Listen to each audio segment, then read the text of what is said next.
વિદ્યાર્થી મિત્રો, oriental high school Mirzapur દ્વારા ફરી એક વખત આપ સૌનું સ્વાગત છે। ધોરણ 10 ગણિત વિષયની અંદર આપણે અત્યારે દ્વિઘાત સમીકરણ એટલે કે ચોથું ચેપ્ટર ચાલી રહ્યું છે। ચોથા ચેપ્ટરની અંદર ગયા વિડીયોની અંદર આપણે સ્વાધ્યાય 4.2 ની અંદર બે દાખલાઓ સુધી આપણે ક્લિયર કર્યા હતા। હવે આપણે આગળ જોઈએ દાખલા નંબર 3। બે એક ચલ સંખ્યાઓ શોધો। બે એવી સંખ્યાઓ શોધો કે જેમનો સરવાળો 27 અને ગુણાકાર 182 હોય। ધારો કે એક સંખ્યા x છે, આપણે લઈએ દાખલા નંબર કયો છે? આ ત્રીજો છે। ધારો કે એક સંખ્યા x છે।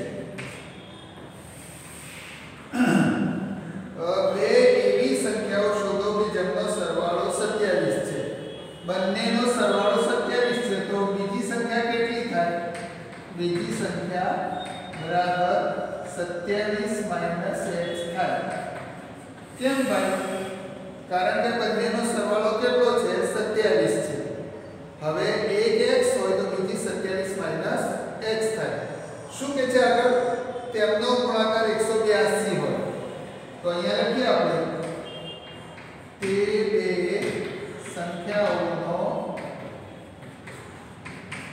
ગુણાકાર 182 છે।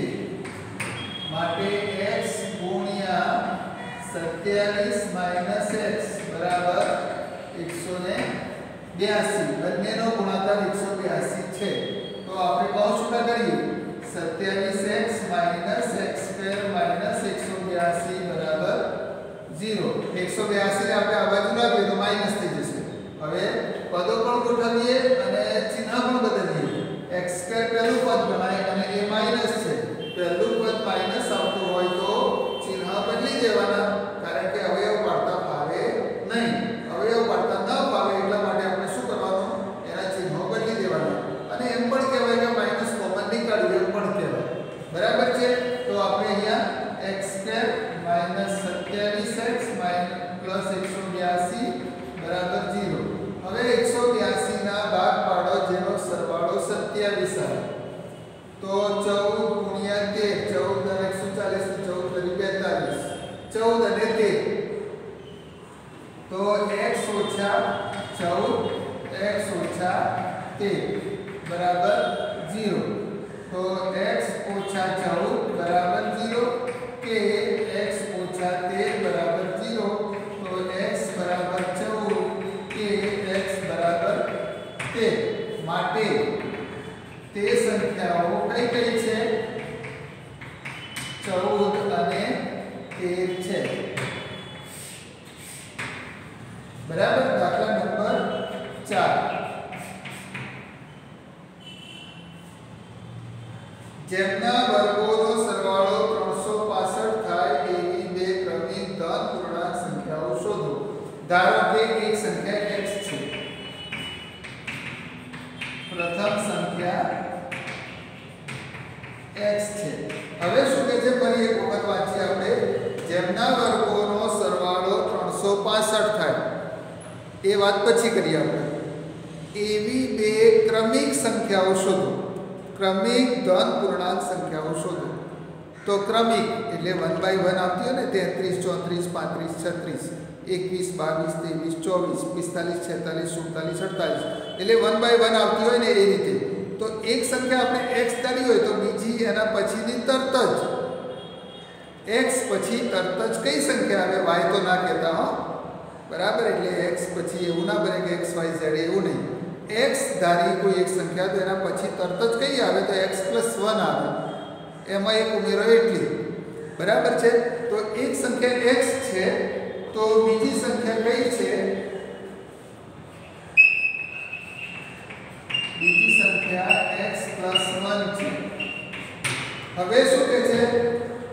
તેમના વર્ગોનો સરવાળો 365 થાય।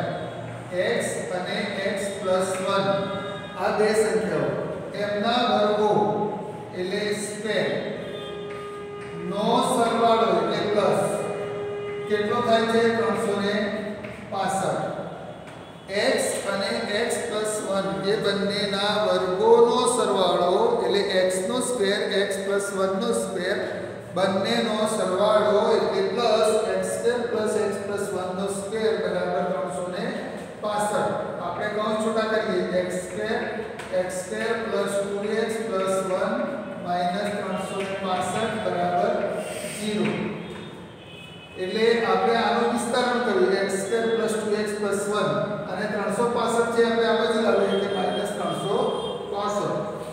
તો x² + x² એટલે 2x² + 2x -364 બરાબર 0. એકમાંથી 365 બાદ કરો. એકમાંથી 365 બાદ કરો તો -364. તો -364 બરાબર 0. હવે બે કોમન નીકાળો તો x² + x - 2 1 2 1 વધે 2 * 16 2 2 4 182. હવે 182 ને ભાગ પાડો જેની બાદબાકી 1 આવે તો હાલ જ આપણે ભાગ પાડે તો 182 ના ભાગ હમણાં જ પાડે આપણે 14 અને 13. તો અહીંયા 14 અને 13 14 * 13 1 લાવવાનો છે તો +14 - 13 14 માંથી 13 જશે તો 1 આવી જશે. તો આના અવયવ પડે x + 14 x - 13 બરાબર 0 x + 14 બરાબર 0 કે x - 13 બરાબર 0. તો x બરાબર -14 જે શક્ય નથી. ભાઈ કેશો કોઈ કે કેમ શક્ય નથી? x બરાબર -14 શક્ય નથી. શા માટે શક્ય નથી બોલો? કારણ કે અહીંયા શું કહે છે ધન પૂર્ણાંક સંખ્યાઓ શોધો અને આ ધન નથી માઈનસ છે ઋણ છે એટલે આ શક્ય નથી. x બરાબર 13 x બરાબર કેવી આવે 13. x શું છે? પ્રથમ સંખ્યા. તો પ્રથમ સંખ્યા બરાબર 13. તો બીજી સંખ્યા કઈ આવે? બીજી સંખ્યા બરાબર x + 1 એટલે કે 13 + 1 બરાબર 14. તો બે સંખ્યાઓ 13 અને 14 એ બે સંખ્યાઓ થાય. બીજો એક દાખલો છે પાંચમો દાખલો. એક કાટકોણ ત્રિકોણનો વેગ તેના પાયા કરતાં 7 સેન્ટીમીટર નાનો છે. આપણે કાટકોણ ત્રિકોણ દોરીએ તો થોડું સમજમાં આવે. આ કાટકોણ ત્રિકોણની અંદર આ પાયો ગણાય અને આ વેધ ગણાય. શું કહે છે? એક કાટકોણ ત્રિકોણનો વેધ તેના પાયા કરતાં 7 સેન્ટીમીટર નાનો છે. એટલે વેધ નાનો છે. પાયો આપણે x ધારીએ તો વેધ એના કરતાં 7 સેન્ટીમીટર નાનો છે અને કર્ણની લંબાઈ 13 સેન્ટીમીટર છે અને કર્ણની લંબાઈ 13 સેન્ટીમીટર છે. તો બાકીની બાજુની લંબાઈ શોધો. તો આપણે ધારી લઈએ ધારો કે પાયાની લંબાઈ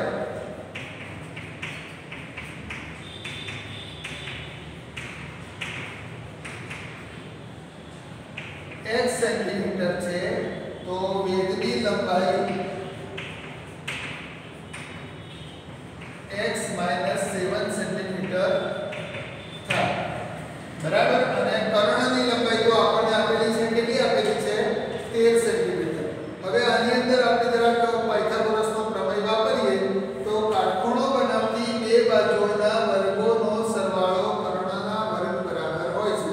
કાટખૂણો બનાવતી બે બાજુ તો આ બે બાજુઓ છે વેધ અને પાયો એ બેનો સરવાળો વર્ગોનો સરવાળો કર્ણના વર્ગ બરાબર થાય છે. તો આ બંનેના વર્ગનો સરવાળો લઈએ આપણે x - 7 નો વર્ગ વત્તા x નો વર્ગ બરાબર 13 નો વર્ગ. તો વિસ્તરણ કરું તો x² - 7 * 14x વત્તા 7 * 49 વત્તા x² - 169 બરાબર 0. 13 નો વર્ગ 169 આ બાજુ લાવો તો માઈનસ થઈ જશે. તો જુઓ આનો વિસ્તરણ કર્યું આપણે x² - 7 * 14x વત્તા 7 * 49 વત્તા x² 13 નો વર્ગ 169 આ બાજુ લાવો તો માઈનસ x² વત્તા x² એટલે 2x² ઓછા 14x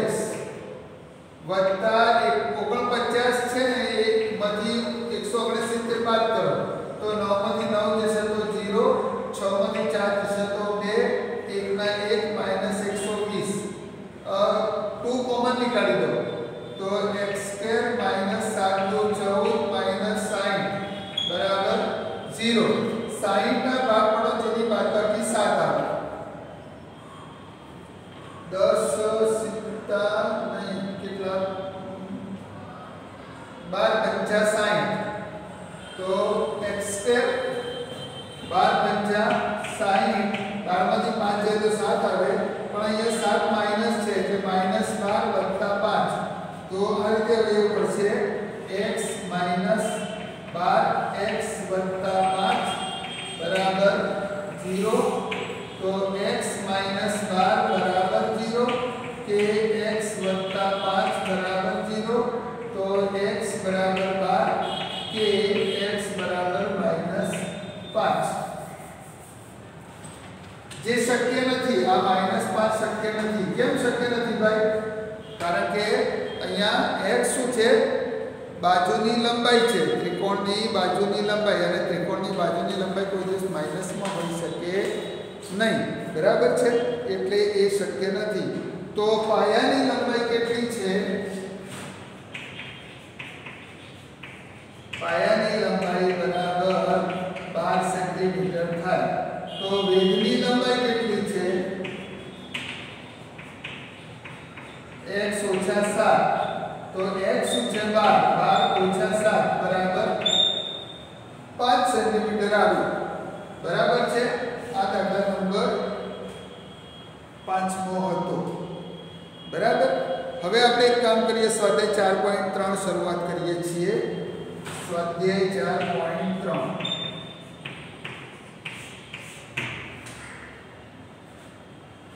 પૂર્ણ વર્ગની રીતે ઉકેલ મેળવો. હવે જો આ દાખલાઓ થોડાક વિચિત્ર પણ છે અને થોડાક અઘરા, સમજો કે, અને થોડુંક સમજવાનું વધારે છે આમાં. બરાબર છે?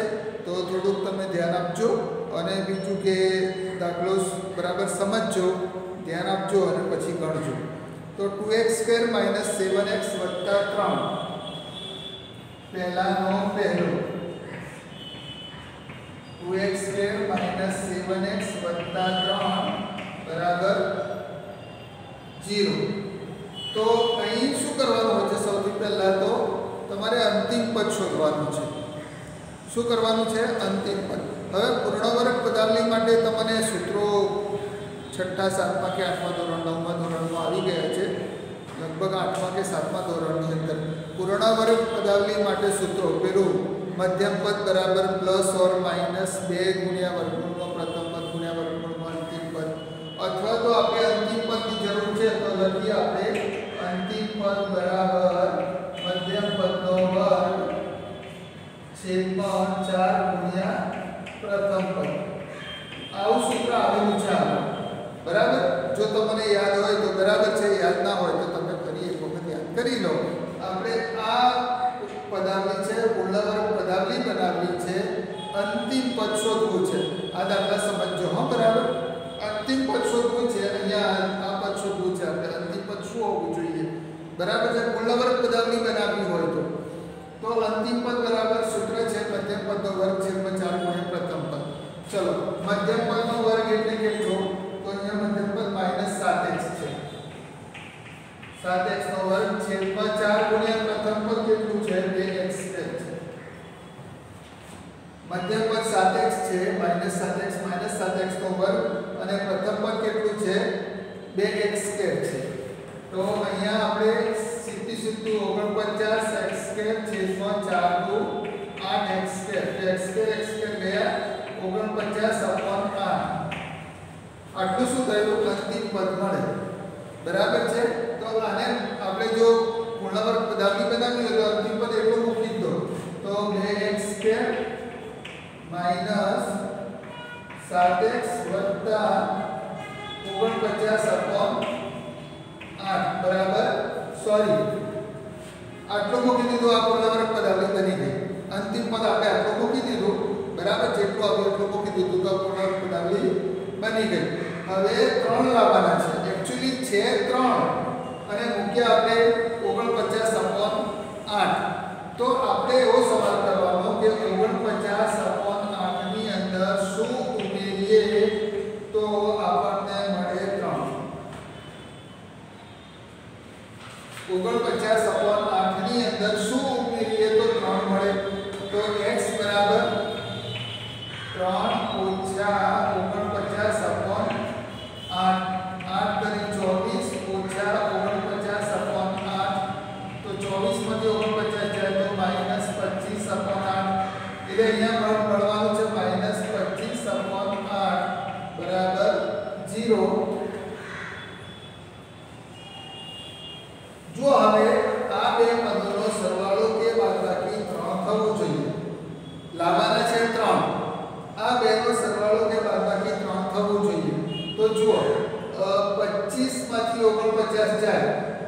24 અને 24 છેદમાં 8 એટલે 8 તરી 24 ત્રણ આવી ગયા બરાબર છે। હવે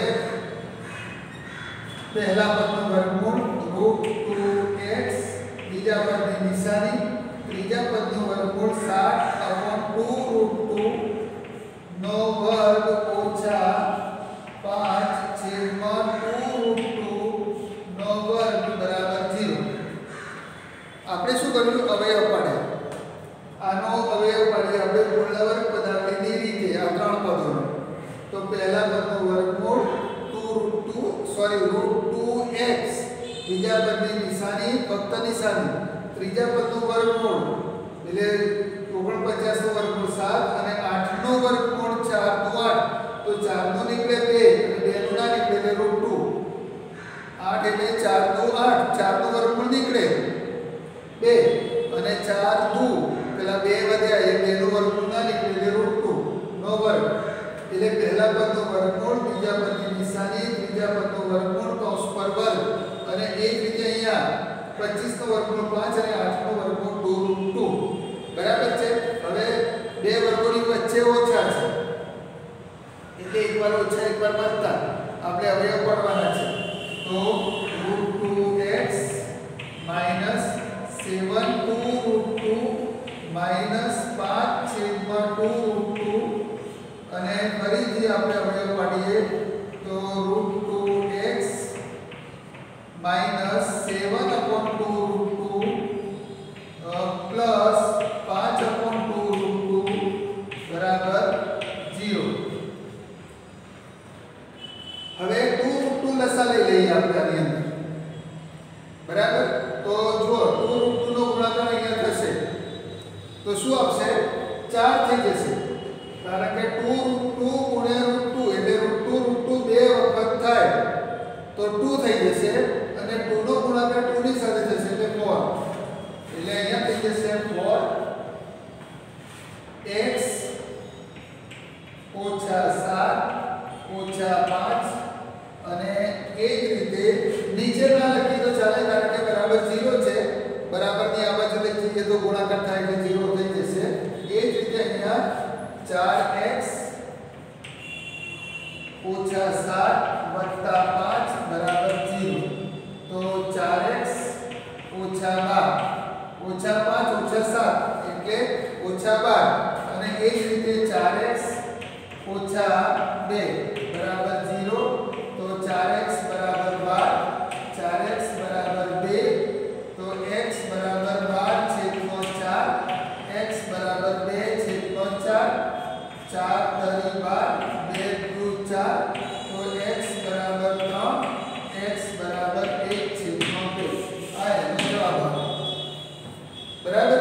તો અહીંયા સુધી હું રાખું છું વિદ્યાર્થી મિત્રો અહીંયા સુધી ગણજો અને આ દાખલો બરાબર તમે સમજજો આ જે અંતિમ પદવાળો મેં શીખવાડ્યો ને બરાબર સમજજો તમે 2-3 વખત જોજો તો થોડુંક સમજમાં આવશે અને હજુ બીજા દાખલાઓ હું ભણાવીશ નેક્સ્ટ વિડીયોની અંદર તો તમને થોડુંક વધારે સમજમાં આવશે અને આ ખૂબ પ્રશ્નો હતા તો ખૂબ પ્રશ્નો પણ તમે સારી રીતે તૈયાર કરજો બરાબર છે। તો અહીંયા સુધી હું રાખું છું ચલો મળીશું આપણે નેક્સ્ટ વિડીયોની અંદર થેન્ક યુ।